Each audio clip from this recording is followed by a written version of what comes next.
وقال الذين في النار لخزنة جهنم ادعوا ربكم يخفف عنا يوما من العذاب. قالوا أولم تك تأتيكم رسلكم بالبينات قالوا بلى. قالوا فادعوا وما دعاء الكافرين إلا في ضلال.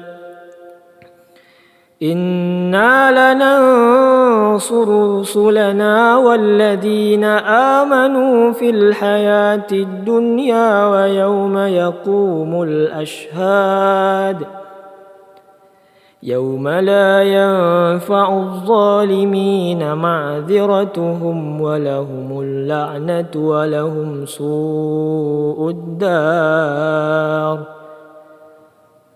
ولقد آتينا موسى الهدى وأورثنا بني إسرائيل الكتاب هدى وذكرى لأولي الألباب.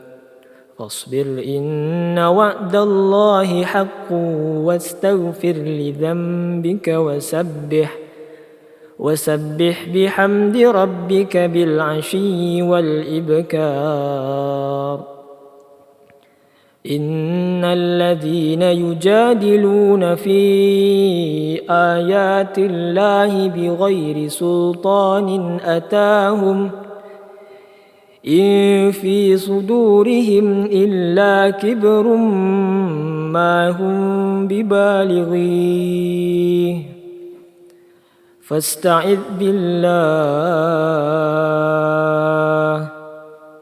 فاستعذ بالله إنه هو السميع البصير.